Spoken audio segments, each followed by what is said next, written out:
ମାର କୋହଭରା ଛାତିରେ କାନ୍ଦି କାନ୍ଦି କହୁଛି, ମୋର ଘର ଦ୍ୱାରା କିଛି ଦରକାର ନାହିଁ। ମୋ ପୁଅକୁ ଭଲ କରିଦିଅ, ମୋତେ ସାହା ହୁଅ, ମୋର ଆଉ କିଛି ବି ଦରକାର ନାହିଁ।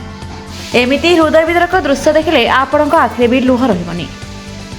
ଦର୍ଶକ ବନ୍ଧୁ, ସମୟ କେତେବେଳେ କେଉଁ ପରିସ୍ଥିତିରେ କେଉଁଠି ଆଣି ମଣିଷକୁ ପହଞ୍ଚାଇବ ତାହା କେହି କହିପାରିବେ ନାହିଁ।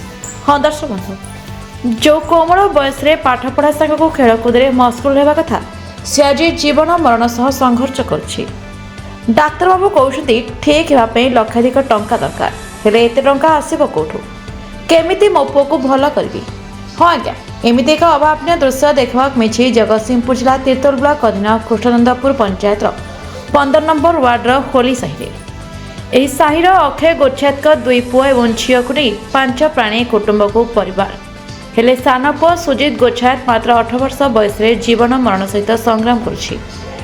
ସୁଜିତ 5 ବର୍ଷ ପୂର୍ବରୁ କୌଣସି କାରଣରୁ ତାର ବାମ ହାତ ହରାଇ ବସିଛି, ହେଲେ ଏପର୍ଯ୍ୟନ୍ତ କୌଣସି ସରକାରୀ ସହଯୋଗ ମିଳିପାରି ନାହିଁ। ଏହି ପରିବାର ଅତ୍ୟନ୍ତ ଗରିବ ଶ୍ରେଣୀର ହୋଇଥିବାରୁ ବାପା ଓ ମା ଦିନ ମଜୁରିଆ ଭାବେ କାମ କରିବା ପରେ ମଧ୍ୟ 3 ପିଲାଙ୍କୁ ଭଲ କରି ଖଣ୍ଡେ ଖାଇବାକୁ ଦେଇପାରୁନଥିଲେ।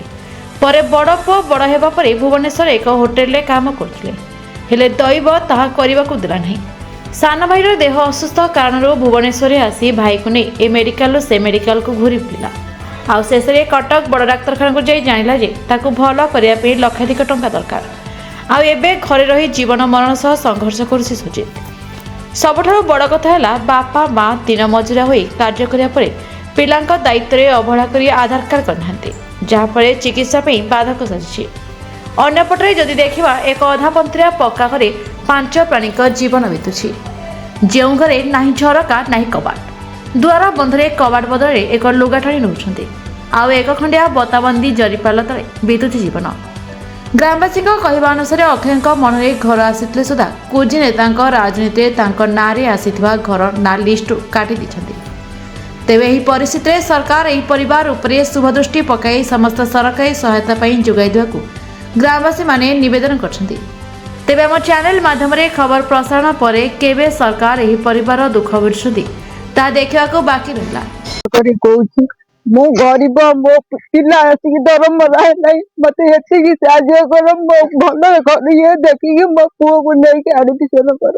ମୁଁ ଚାହୁଁନି ମୋ ପୁଅ ଏମିତି ତରତର ପାଇଁ ମର ବୋଲି, ଏତିକି ମୋର ଅନୁରୋଧ, ଆଉ କିଛି ନାହିଁ। ବସିବା ରାତିରେ ଶୋଇପାରୁନି, ଖାଇପାରୁନି, କୋଉଠୁ ଆଣିବି? ମୁଁ ନିଜେ ମାଗି ଯାଚିକି ଖାଉଛି, ଏତେ ପଇସା ଆଣିକି କୋଉଠୁ ମୋ ଛୁଆକୁ ମୁଁ ଭଲ କରିବି? ଏତିକି ମୋର ଅନୁରୋଧ। ମୁଁ ଆପଣଙ୍କୁ କିଛି ମାଗୁନି, ଯୋଉ ଭଙ୍ଗା କୁଡ଼ିଆରେ ଅଛି ମୁଁ ସେଇ ଭଙ୍ଗା କୁଡ଼ିଆରେ ହିଁ ରହିବି। ହେଲେ ଆପଣ ମୋ ପୁଅକୁ ଯେତେ ଶୀଘ୍ର ପାରୁଛ ଟିକେ ଭଲ କରିଦିଅନ୍ତୁ, ଏତିକି ଅନୁରୋଧ। ସେଟା ମୁଁ ଆଉ କିଛି କହୁନି, ମୁଁ ଘର ଦୁନିଆ କିଛି ମାଗୁନି, ମୁଁ ଯାହା ଥିଲେ ମୁଁ ସେଇଆ ଖାଇକି ରହିବି। ମୋର ଏତିକି, ମୋ ଛୁଆକୁ ଭଲ କର, ଆଉ କିଛି ନାହିଁ। ମୋର ଯୋଉ ଭଙ୍ଗା କୁଡ଼ିଆ ମୁଁ ସେଇ ଭଙ୍ଗା କୁଡ଼ିଆରେ ମୋ ଦିନ ଯାଉ। ଏବେଠୁ ହେଲାଣି ଏମିତି? ହେଇଗଲାଣି 2 ମାସ। ସେଇ କଥା କହୁଛି, ଆପଣ ମାନେ ସରକାରଙ୍କୁ କହିକି ମୋ ଛୁଆର ଆଧାର କାର୍ଡ ବାହାର କରନ୍ତୁ, ଆଉ କିଛି ନାହିଁ। ମୋ ଛୁଆ ଆସିକି ମରିବା ମୋର ଇଏ ନାହିଁ, ଏତିକି ମୋର ଅନୁରୋଧ, ଆଉ କିଛି ନାହିଁ। ମୋର ଯେତିକି ଯୋଉ ଭଙ୍ଗା କୁଡ଼ିଆରେ ସେଇ ଭଙ୍ଗା କୁଡ଼ିଆରେ ମୋ ଦିନ ଯାଉ। ମୋ ନାଁ ହଉଛି ଶ୍ରୀକାନ୍ତ ଗୋଚ୍ଛାୟତ। ଆମ ଗାଁ ହଉଛି ହାଡ଼ିସାହି ବୋଲି କହୁଛନ୍ତି, ଖ୍ରୀଷ୍ଟାନପୁର ଗ୍ରାମ ପଞ୍ଚାୟତରେ ଆସୁଛି, ଡିଷ୍ଟ ଜଗତସିଂହପୁର। ଆଉ ଆମ ଗାଁରେ ଗୋଟେ ପିଲା ଅଛି ଯାହା ନାଁ ସୁଜିତ ଗୋଚ୍ଛାୟତ, ତାଙ୍କ ବାପା ନାଁ ଅକ୍ଷୟ ଗୋଚ୍ଛାୟତ। ଆମର ସାହିରେ ତାର ପୂର୍ବ କିଛି ବର୍ଷ ତଳୁ କିଛି ପ୍ରୋବ୍ଲେମ ହେଇଥିଲା। ଆମେ ଗାଁର କିଛି ସାହାଯ୍ୟ ନେଇକି, ସାଙ୍ଗସାଥିଠୁ କିଛି ସାହାଯ୍ୟ ନେଇକି ଫାଷ୍ଟ ଅପରେସନଟା କରେଇଥିଲୁ, ଯୋଉଟା ସକ୍ସେସ୍ ହେଇଥିଲା। ଡକ୍ଟର କହିଥିଲେ କିଛି ଆଉ ହବନି ଆଗକୁ। ତ କିଛି ବର୍ଷ ଗଲା ପରେ ସେ ଏବେ ତାର ସେମ୍ ଯୋଉଟା ଆମେ ଡରୁଥିଲୁ ଯୋଉ ଜିନିଷ ପାଇଁ, ସେଇ ଜିନିଷ ଉପରେ ଆଫେକ୍ଟ ହେଇକି ସେ 2 ମାସ ହେଲାଣି ପୂର୍ବରୁ ଆଡମିସନ ଥିଲା ଏସସିବିରେ। 1 ମାସ 15 ଦିନ ରଖିଲେ ଏସସିବି ମେଡିକାଲ, ଆଉ କହିଲେ ଗୋଟେ ଟେଷ୍ଟ ପାଇଁ ଯାଇଛି, ଯୋଉଟା ମୁମ୍ବାଇରେ ରିପୋର୍ଟ ଆସିବ। ମୁମ୍ବାଇରେ ରିପୋର୍ଟ ଆସିଲା ପରେ ଆପଣ ସେ ରିପୋର୍ଟ ଦେଖିଲା ପରେ ଆମେ ଯାହା କହିବୁ। ତ ଏବେ ଆମେ ସେ ରିପୋର୍ଟ ଦେଖେଇଲୁ, ଦେଖେଇଲା ପରେ ଆମକୁ କହିଲେ ଯେ ଆପଣ ମାନେ ଏମ୍ସ କୁ ନେଇଯାଆନ୍ତୁ, ଏ କେସ୍ ଆମେ ଏଠି କରିପାରିବୁନି, ଏମ୍ସ କୁ ନେଇଯାଆନ୍ତୁ। ଆଉ ସେ ପିଲାକୁ ଏମ୍ସ ନେବା ପାଇଁ ଯେ କି ଆମ ପାଖରେ ସେ ପିଲାର ଆଧାର ନଥିବାରୁ ଆମେ ଆଧାର ନଥିବାରୁ ତାର BSK କାର୍ଡ ହେଇପାରୁନି, ଯୋଉଥିପାଇଁ ସେ ଏତେ ଗରିବ ଅଛନ୍ତି ଯେ ସେ ତା ଟ୍ରିଟମେଣ୍ଟ ବିନା ପଇସାରେ ନଥିଲେ କରିପାରିବେନି। ସେଥିପାଇଁ ଆମେ ଚାହୁଁଛୁ ସରକାରଙ୍କୁ, ଯେ ଗୁହାରି କରୁଛୁ ଯେ ଆମେ ସେ ପିଲାର ଯେତେ ଶୀଘ୍ର ଆଧାର ଆମେ 2 ତାରିଖ ଦିନ ତାଙ୍କୁ ଅନଲାଇନ ଧରିକି ଆଣିକି କରେଇଛୁ, ଯୋଉଟା ଆମେ ଚାହୁଁଛୁ ସେ ଆଧାରଟା ଯେତେ ଶୀଘ୍ର ଆମକୁ ବନେଇକି ଦେଲେ ଆମେ ତାକୁ BSK କାର୍ଡ ପାଇଁ ସରକାର ଅନୁରୋଧ କରିକି କରେଇବୁ। ମୋ ନାଁ ବିଶାଲ ନାୟକ, ମୋ ଘର କଟକ। ମୁଁ ବର୍ତ୍ତମାନ ଛୋଟବେଳଠୁ ମାମୁଁ ଘରେ ରହି ପାଠ ପଢୁଛି। ଆଉ ଆମ ସାହିର ପିଲା ଏ ସୁଜିତ ଗୋଛା ଯିଏ ମାମୁଁ ଯିଏ କହିଲେ ଯୋଉ କଥା, ତାର ଏଇ ଅପରେସନ ଯୋଗୁ ବହୁତ କିଛି ମାନେ ତାଙ୍କୁ ପ୍ରୋବ୍ଲେମ ହଉଛି, ଯେହେତୁ ତାଙ୍କ ପାଖରେ ପଇସା ନାହିଁ। ତ ଆମେ ଚାହୁଁଥିଲୁ କି ଯେତେ ଶୀଘ୍ର ଟ୍ରିଟମେଣ୍ଟ ଆରମ୍ଭ ହେଇଯାଉ, କିନ୍ତୁ ହେଇପାରୁନି ଆଧାର କାର୍ଡ ଯୋଗୁ ଖାସ କରିକି। ତାଙ୍କୁ ସାର୍ ସରକାରଙ୍କ ତରଫରୁ କିଛି ତାଙ୍କୁ ଫ୍ୟାସିଲିଟି ସାର୍ ମିଳିନାହିଁ ଏପର୍ଯ୍ୟନ୍ତ। ଯାହା ମିଳିଥିଲା, ଯୋଉ ଆପଣ ଯୋଉ କହୁଥିଲେ କି 22,000 ଯୋଉ ମିଳିଥିଲା ବହୁତ ପୂର୍ବରୁ, ସେଇ ଫ୍ୟାସିଲିଟି ମିଳୁଛି, ତା ସହିତ ଆମକୁ ଆଉ କୋଉ ଫ୍ୟାସିଲିଟି ମିଳିନାହିଁ ସରକାରଙ୍କ ତରଫରୁ। ଏବେ ଯୋଉ ଘର ଅଛି ତା ଦେହରେ କବାଟ ନାହିଁ କି ପଛପଟେ ମାନେ କାନ୍ଥ ଯାହା ଅଛି ସେ କାନ୍ଥ କେବେ ବି ପଡିପାରେ।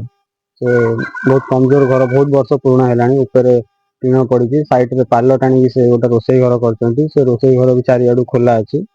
ଆଉ ପିଲା ତ ଦେଖିପାରୁଥିବେ, ପିଲା ଏଇଠି ବାହାରେ ହିଁ ବସୁଛି। ଭିତରେ ବର୍ଷା ଦିନେ ବହୁତ ଆହୁରି ପ୍ରୋବ୍ଲେମ ହଉଛି, ପାଣି ପୁରା ଘର ସାରା ଭର୍ତ୍ତି ହଉଛି ପାଣି। କଣ ପୁଅଙ୍କର କଣ ହେଇଛି? ଟ୍ୟୁମର ହେଇଛି, କ୍ୟାନ୍ସର ହେଇଛି।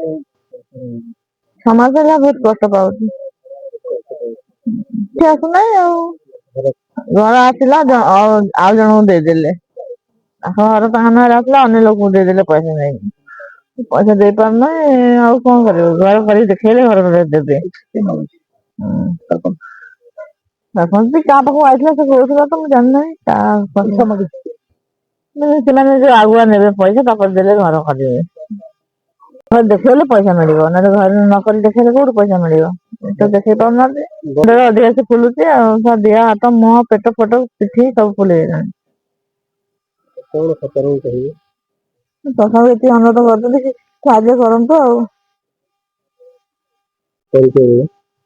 ମୋ ନାଁ ହଉଛି ଶ୍ରୀକାନ୍ତ ଗୋଛାତ, ଆମ ଗାଁ ହଉଛି ହାଡିସାହି ବୋଲି କହୁଛନ୍ତି, ଖ୍ରୀଷ୍ଟାନପୁର ଗ୍ରାମ ପଞ୍ଚାୟତରେ ଆସୁଛି, ଡିଷ୍ଟ ଜଗତସିଂହପୁର।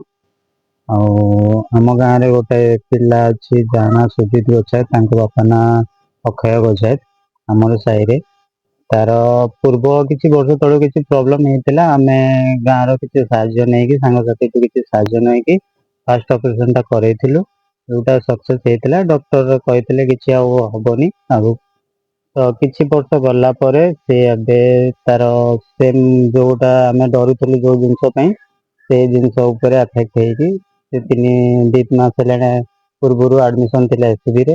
1 ମାସ 15 ଦିନ ରଖିଲେ SCB ମେଡିକାଲ।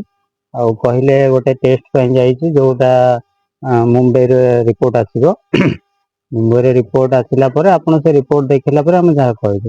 ତ ଏବେ ଆମେ ସେ ରିପୋର୍ଟ ଦେଖେଇଲୁ, ଦେଖିଲା ପରେ ଆମକୁ କହିଲେ ଯେ ଆପଣ ମାନେ ଏମ୍ସ କୁ ନେଇଯାଆନ୍ତୁ, ଏ କେସ୍ ଆମେ ଏଠି କରିପାରିବୁନି, ଏମ୍ସ କୁ ନେଇଯାଆନ୍ତୁ।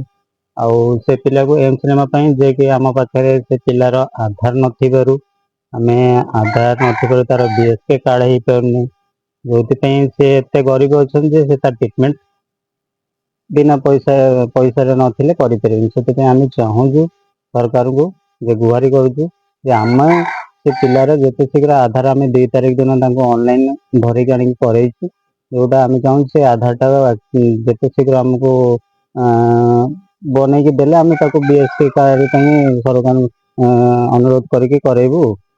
ଜଗତସିଂହପୁର ସତ୍ୟବ୍ରତ ସାମଲଙ୍କ ରିପୋର୍ଟ, ଦ ରିପବ୍ଲିକ ଓଡ଼ିଶା 24 ନ୍ୟୁଜ୍।